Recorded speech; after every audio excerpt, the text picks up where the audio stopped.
বন্ধুরা, ASM কিচেনে আরেকটি নতুন ব্লগে আপনাদের সকলকে স্বাগত জানাই।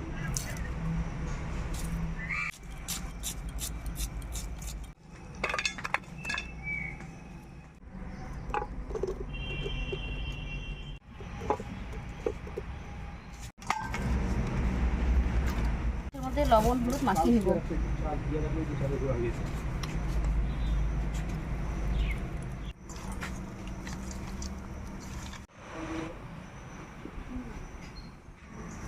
কড়াই গরম হয়ে গেছে, এখন তেলটা দিয়ে দিচ্ছি।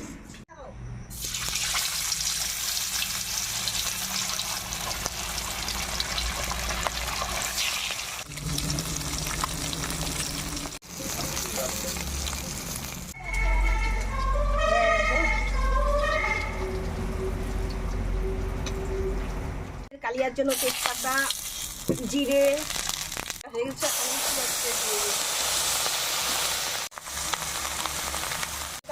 আদা বাটা, রসুন বাটা। এবার স্বাদ মতো লবণ দিয়ে দিচ্ছি, হলুদ দিয়ে দিচ্ছি, লঙ্কা দিয়ে দিচ্ছি। মশলা তেল ছেড়ে দিয়েছে, এবার আমি জল দিয়ে দিচ্ছি।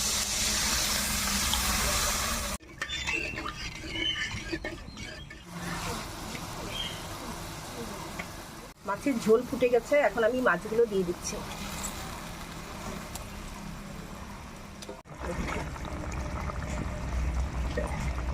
একটু টমেটো সস দিয়ে দিচ্ছি।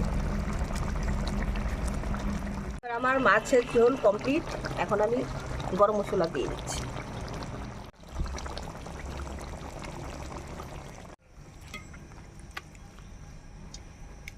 আজকে আমরা কাতল কালিয়া তৈরি করে দেখালাম। আপনারা এইভাবে তৈরি করে খেয়ে দেখবেন, ভালো লাগবে। ভালো থাকবেন, সুস্থ থাকবেন।